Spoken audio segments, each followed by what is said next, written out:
अल्हम्दुलिल्लाहि रब्बिल आलमीन वस्सलातु वस्सलामु अला रसूलिहिल करीम अम्मा बाद। आज का उन्वान है हज़रत अबू बकर सिद्दीक़ रज़ियल्लाहु ताला अन्हु का कमज़ोर मुसलमानों की मदद करना और आपका हिजरत करना। बुज़ुर्गान मोहतरम, ऐलान नबूवत के चंद सालों के बाद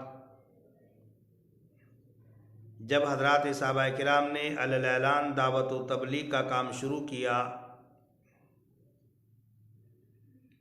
लोगों को कुफ्र और शिर्क की दलदल से निकाल कर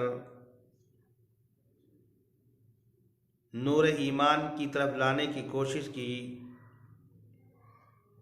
तो हज़रात सहाबा किराम को हर तरीक़े से अज़ियतें पहुँचाई गई, तकलीफ़ें पहुँचाई गई, उन पर मुग़ल्लज़ात बके गए, जुमले और फ़िक्रे कसे गए। और ख़ास तौर पर वो मुसलमान जो हर एतबार से कमज़ोर थे, जिनका ख़ानदान मक्के के अंदर नहीं था, जिनके अज़ीज़ व अक़ारीब मक्कतुल मुकर्रमा के अंदर मौजूद नहीं थे, वो ग़ुलाम जिन्होंने इस्लाम कबूल कर लिया था, ऐसे बहुत से ग़ुलामों को हज़रत अबू बकर सिद्दीक़ रज़ियल्लाहु ताला अन्हु ने ख़रीद कर आज़ाद किया। उन्हीं में से हज़रत बिलाल इब्न रिबाह हैं कि जब इनके आका उमय्या इब्न खल्फ़ को ये मालूम हुआ कि बिलाल ने इस्लाम कबूल कर लिया, तो कई कई दिन इनको भूखा रखता था और तपती हुई दोपहर में इनको जंगल में ले जाता और तपती हुई रेत पर इनको लिटा दिया जाता। अपने बच्चों के ज़रिए से इनके सीने पर पत्थर रखवाता और इनको दीन इस्लाम छोड़ने पर मजबूर करता और ये कहता कि अगर तुम ये चाहते हो कि इस अज़ियत से तुम्हें छुटकारा मिले तो दीन इस्लाम को छोड़कर लात और उज़्ज़ा की तरफ आ जाओ, वरना इसी तरीके से अज़ियत दिए जाते रहोगे। लेकिन कुर्बान जाइए, हज़रत बिलाल रज़ियल्लाहु ताला अन्हु की ज़बान पर अहद अहद का नारा ही जारी होता था। उमय्या इब्न खल्फ़ हज़रत अबू बकर सिद्दीक़ रज़ियल्लाहु ताला अन्हु के महल्ले में रहता था। एक मर्तबा हज़रत अबू बकर सिद्दीक़ रज़ियल्लाहु ताला अन्हु चले जा रहे थे। उमय्या इब्न खल्फ़ हज़रत बिलाल को अज़ियतें पहुँचा रहा था, तकलीफ़ें पहुँचा रहा था। तो हज़रत अबू बकर सिद्दीक़ रज़ियल्लाहु ताला अन्हु ने उमय्या इब्न खल्फ़ से कहा कि इस मिस्कीन के सिलसिले में अल्लाह से डर, अल्लाह का खौफ कर। तो उमय्या इब्न खल्फ़ ने जवाब में ये कहा कि आप जैसे लोगों ने ही इनको ख़राब कर दिया। अगर आप चाहते हैं कि इनको इस अज़ियत से राहत मिले तो इनको छुड़ा लो। तो हज़रत अबू बकर सिद्दीक़ रज़ियल्लाहु ताला अन्हु ने फरमाया ठीक है, और ये फरमाया कि मेरे पास एक ग़ुलाम है, इसके बदले में ग़ुलाम ले लो, और या 40 औक़िया सोने के बदले में हज़रत अबू बकर सिद्दीक़ रज़ियल्लाहु ताला अन्हु ने हज़रत बिलाल को ख़रीदा और ख़रीद कर आज़ाद कर दिया।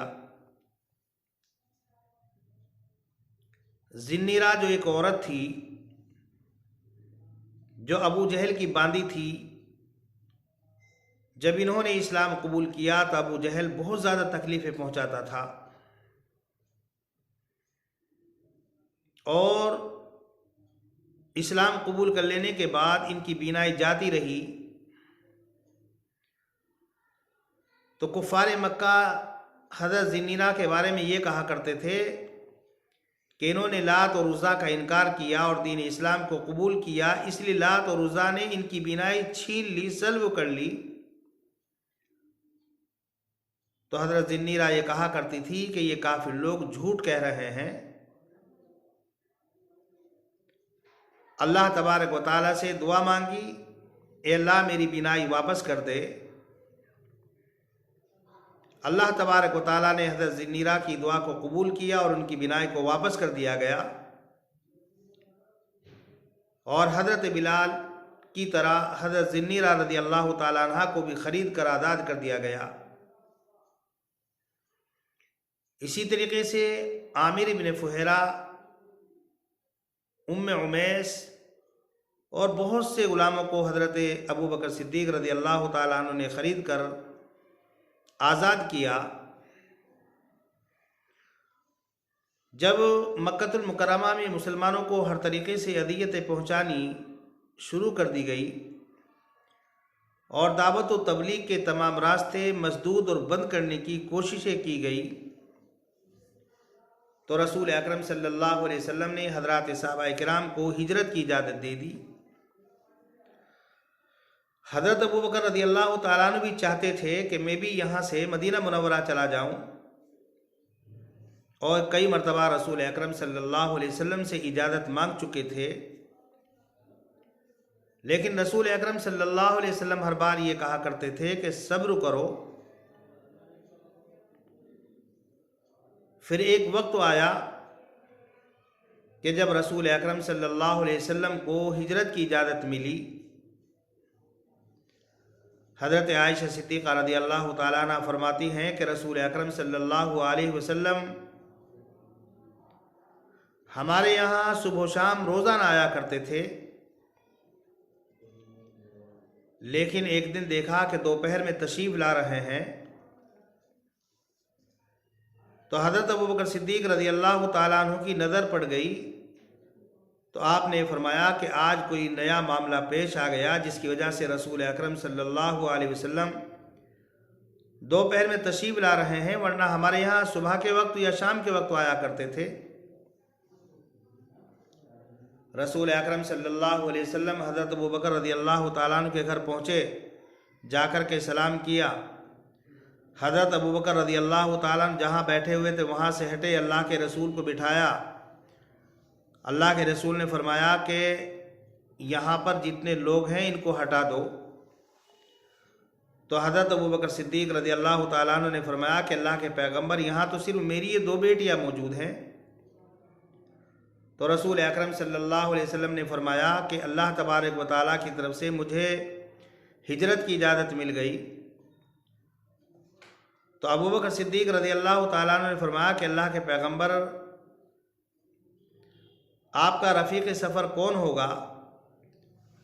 हज़रत अबू बकर सिद्दीक़ रज़ी अल्लाह तआला अन्हु चाहते थे कि मैं आपका रफ़ीक़ सफ़र बनूं और रसूल अकरम सल्लल्लाहु अलैहि वसल्लम की ख्वाहिश और तमन्ना भी यही थी कि अबू बकर सिद्दीक़ रफ़ीक़ सफ़र बने। तो रसूल अकरम सल्लल्लाहु अलैहि वसल्लम ने फरमाया कि आप मेरे रफ़ीक़ सफ़र होंगे।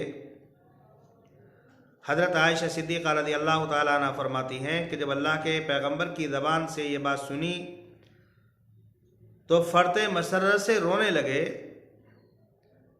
और इतने रोए कि मैंने कभी किसी को फ़र्ते मसर्रत से इतना रोते हुए नहीं देखा।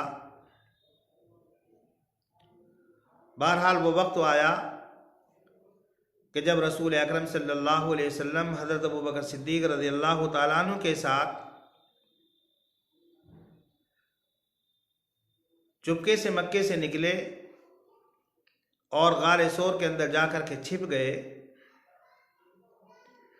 बुजुर्गान मोहतरम, बतलाना यह है कि जब रसूल अकरम सल्लल्लाहु अलैहि वसल्लम ने हिजरत फरमाई तो हज़रत अबू बकर सिद्दीक़ रज़ी अल्लाह तआला अन्हु का पूरा घराना रसूल अकरम सल्लल्लाहु अलैहि वसल्लम की खिदमत में लगा हुआ था। हज़रत अबू बकर सिद्दीक़ रज़ी अल्लाह तआला अन्हु आपके रफ़ीक़ सफ़र थे और जब आप मक्के से गारे सोर में पहुँचे तो हज़रत अस्मा रज़ी अल्लाह तआला अन्हा ने खाना तैयार किया और तोशेदान बांधने के लिए कोई रस्सी वगैरह नहीं थी, तो कमर में जो पटका बांधा जाता है, हज़रत अस्मा रज़ी अल्लाह ताला अन्हा ने उस पटके के 2 हिस्से किए, एक से तोशेदान को बांधा और एक से पानी के मशक को बांध दिया। इसीलिए हज़रत अस्मा रज़ी अल्लाह ताला अन्हा को ज़ातुन नताक़तैन कहा जाता है। और 3 दिन गारे सोर के अंदर रहे, तो हज़रत अस्मा रज़ी अल्लाह ताला अन्हा रोज़ाना खाना तैयार करती थी और गारे सोर के अंदर पहुँचाया करती थी। जब रसूल अकरम सल्लल्लाहु अलैहि वसल्लम मक्के से निकल गए तो कुफ़ार मक्का, मुश्रिकीन मक्का आपकी तलाश में इधर उधर भागे, लेकिन जब नाकामी और नामुरादी हाथ लगी तो अबू जहल चंद लोगों के साथ अबू बकर रज़ी अल्लाह ताला अन्हु के मकान पर आया, आकर के दस्तक दी। अंदर से हज़रत अस्मा रज़ी अल्लाह ताला अन्हा निकल कर के आई। अबू जहल ने पूछा कि तुम्हारा बाप कहाँ है? इसलिए कि अबू जहल ये बात अच्छी तरीके से जानता था कि जहाँ अबू बकर होंगे वहीं पर मोहम्मद इब्न अब्दुल्ला भी होंगे। लेकिन हज़रत अस्मा ने ये कहा, मुझे मालूम नहीं कहाँ है। वो लईन और बदबख्त, उसने हज़रत अस्मा रज़ी अल्लाह ताला अन्हा के रुखसार मुबारक पर बहुत ज़ोर से एक तमाचा रसीद किया। बाद किताबों के अंदर लिखा है कि आपके कान में जो बाली थी वो नीचे गिरी, और बाद किताबों के अंदर लिखा है कि इतनी ज़ोर से तमाचा रसीद किया कि हज़रत अस्मा ज़मीन पर गिरी और हज़रत अस्मा की पेशानी ज़मीन पर लगी और वहाँ पर एक कंकरी थी, वो कंकरी आपकी पेशानी में चुभ गई, जिसकी वजह से आपकी पेशानी लहूलुहान हो गई। लेकिन कुर्बान जाइए हज़रत अस्मा पर कि हज़रत अस्मा रज़ी अल्लाह ताला अन्हा ने इतनी तकलीफ़ उठाने के बावजूद और इतनी सख्त मार के बावजूद रसूल अकरम सल्लल्लाहु अलैहि वसल्लम का पता नहीं बताया। फिर इतना ही नहीं, हज़रत अबू बकर रज़ी अल्लाह ताला अन्हु का जो ग़ुलाम था वो रोज़ाना उधर बकरियां चराने जाया करता था, और शाम के वक्त जब अंधेरा हो जाता तो उन बकरियों को गारे सोर के पास लेकर पहुंच जाता। रसूल अकरम सल्लल्लाहु अलैहि वसल्लम हज़रत अबू बकर सिद्दीक़ रज़ी अल्लाह ताला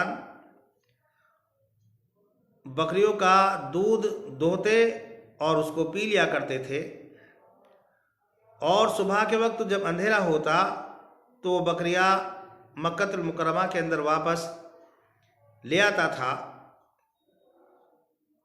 ये उसकी जिम्मेदारी थी। अबू बकर के साहबजादे हज़रत अब्दुर्रहमान या दूसरे साहबजादे मक्के के अंदर पूरे दिन जो खबरें फैलती रहती थी, जो खबरें गर्दिश करती रहती थी, ये शाम के वक्त जब अंधेरा हो जाता तो गारे सोर के अंदर जाते और सब खबरें रसूल अकरम सल्लल्लाहु अलैहि वसल्लम तक पहुंचाया करते थे। और जब सुबह का वक्त होता, अंधेरे में ही वहाँ से वापस आ जाया करते थे। तो देखिए बुजुर्गान मोहतरम, हज़रत अबू बकर सिद्दीक़ रज़ी अल्लाह ताला अन्हु खुद साथ हैं, आपकी बेटियां खाना बना करके पहुँचा रही हैं और आपका ग़ुलाम बकरियां वहाँ तक ले जा रहा है और आप उनका दूध इस्तेमाल कर रहे हैं। मक्के के अंदर जो खबरें चल रही थी वो खबरें आप तक पहुँचाई जा रही है। और इतना ही नहीं, हज़रात उलमा ने लिखा है कि हज़रत अबू बकर सिद्दीक़ रज़ी अल्लाह ताला अन्हु के घर में उस वक्त 5000 या 6000 दराहिम रखे हुए थे। अबू बकर सिद्दीक़ रज़ी अल्लाह ताला अन्हु खर्चे के लिए वो दराहिम साथ लेकर चले गए हिजरत में। तो हज़रत अबू बकर सिद्दीक़ के जो वालिद मोहतरम थे अबू कुहाफ़ा, वो उस वक्त तक मुसलमान नहीं हुए थे। तो वो घर पहुँचे और हज़रत अस्मा से कहा कि अबू बकर शायद वो दराहिम भी ले गया होगा जो घर में खर्चों के लिए रखे हुए थे। तो हज़रत अस्मा रज़ी अल्लाह ताला अन्हा की होशियारी देखिए, उन्होंने वहाँ पर कुछ पत्थर रखे और पत्थर पर कपड़ा डाल दिया और अपने दादा अबू कुहाफ़ा का हाथ उन पत्थरों पर रखकर ये कहा कि देखो वो दराहिम और दनानी जो के तू रखे हुए हैं और अब्बा जान लेकर नहीं गए। हालांकि वो लेकर जा चुके थे। तो अबू कुहाफा को इत्मीनान हो गया, चूँकि ना भी ना थे कि वाक़तन लेकर के अबू बकर नहीं गया है। तो अबू कुहाफा ने कहा कि चलो अगर लेकर के नहीं गया है तो अच्छा किया। बुजुर्गान मोहतरम, ये कुर्बानियाँ हैं हज़रत अबू बकर सिद्दीक़ रज़ी अल्लाह तआला अन्हु की। आप हजरात को मालूम होगा कि जब रसूल अकरम सल्लल्लाहु अलैहि वसल्लम की हिजरत के बारे में हज़रत अबू बकर को मालूम हुआ तो हज़रत अबू बकर ने 2 ऊँटनियाँ तैयार की, एक अपने लिए और एक रसूल अकरम सल्लल्लाहु अलैहि वसल्लम के लिए। ये बात अलग है कि रसूल अकरम सल्लल्लाहु अलैहि वसल्लम ने वो ऊँटनी पैसे देकर के ली और मुफ्त में आपने कबूल नहीं फरमाई। और जब गार सोर के अंदर रसूल अकरम सल्लल्लाहु अलैहि वसल्लम लेकर हज़रत अबू बकर गए तो अबू बकर ने फरमाया कि आप पहले बाहर खड़े हो जाइए और मैं इसकी सफाई कर लूँ। गार सोर को साफ़ किया और जो वहाँ पर सुराख थे उन सुराखों को बंद किया। एक सुराख रह गया तो रसूल अकरम सल्लल्लाहु अलैहि वसल्लम आपकी जानों पर सर रखे हुए सो रहे थे और जो सुराख रह गया था उस सुराख पर हज़रत अबू बकर सिद्दीक़ रज़ी अल्लाह तआला अन्हु ने अपना अंगूठा रख लिया। उसके अंदर कोई जानवर आया जहरीला और उसने हज़रत अबू बकर सिद्दीक़ रज़ी अल्लाह तआला अन्हु के अंगूठे में काट लिया। लेकिन कुर्बान जाइए हज़रत अबू बकर सिद्दीक़ रज़ी अल्लाह तआला अन्हु पर कि आपने ज़रा बराबर हरकत नहीं की। आपने जहर को बर्दाश्त किया, तकलीफ़ को बर्दाश्त किया, लेकिन अपने आका को हरकत देना मुनासिब न समझा, कहीं मेरे आका की आँख ना खुल जाए। लेकिन आपकी आँख से आंसू बह पड़ा और वह रसूल अकरम सल्लल्लाहु अलैहि वसल्लम की रुखसार मुबारक पर गिर पड़ा, जिसकी वजह से रसूल अकरम सल्लल्लाहु अलैहि वसल्लम की आँख खुल गई। और आपने पूछा अबू बकर क्या हुआ? तो हज़रत अबू बकर ने बताया कि अल्लाह के पैगंबर सल्लल्लाहु अलैहि वसल्लम ने उस अंगूठे पर अपना लुआब दहन लगा दिया, जिसकी वजह से वो जहर का असर ख़त्म हो गया। बाद हज़रात उलमा ने लिखा है, अगरचे रिवायत गैर मोतबर है, कि वो जो जहरीला जानवर था वो सांप था और वो जो सांप था वो असल में जिन था, जो हज़रत ईसा अलैहिस्सलाम के ज़माने का जिन था। 500 साल उसकी उम्र थी और वो असल में रसूल अकरम सल्लल्लाहु अलैहि वसल्लम की ज़ियारत का मुश्ताक था। अल्लाह के रसूल सल्लल्लाहु अलैहि वसल्लम की ज़ियारत करना चाहता था, लेकिन हज़रत अबू बकर सिद्दीक़ रज़ी अल्लाह तआला अन्हु का अंगूठा हाइल था, आड़ बना हुआ था। इसलिए उस सांप ने भी, जो जिन था, मजबूरन हज़रत अबू बकर रज़ी अल्लाह तआला अन्हु के अंगूठे को डसा। बुजुर्गान मोहतरम, रसूल अकरम सल्लल्लाहु अलैहि वसल्लम की ज़ात गिरामी ऐसी ही थी। रसूल अकरम सल्लल्लाहु अलैहि वसल्लम के बारे में तो आता है कि जहाँ पर आप गुजर जाते थे, पेड़ पौधे दरख्त जो है आपको सलाम किया करते थे। बुजुर्गान मोहतरम, ये आज तीसरी किस्त आप हजरात के सामने बयान की गई और हज़रत अबू बकर सिद्दीक़ रज़ी अल्लाह तआला अन्हु के सिलसिले में चौथी किस्त इंशाअल्लाह कल बयान की जाएगी। अल्लाह तबारक व तआला से दुआ है कि अल्लाह तबारक व तआला हम सभी लोगों को आमाल हसना करने की तौफीक मरहमत फरमाए और सिरात मुस्तकीम पर गामजन रखे, ख़ात्मा बिल ईमान नसीब फरमाए। वाखिर दावाना अनिल हम्दुलिल्लाहि रब्बिल आलमीन।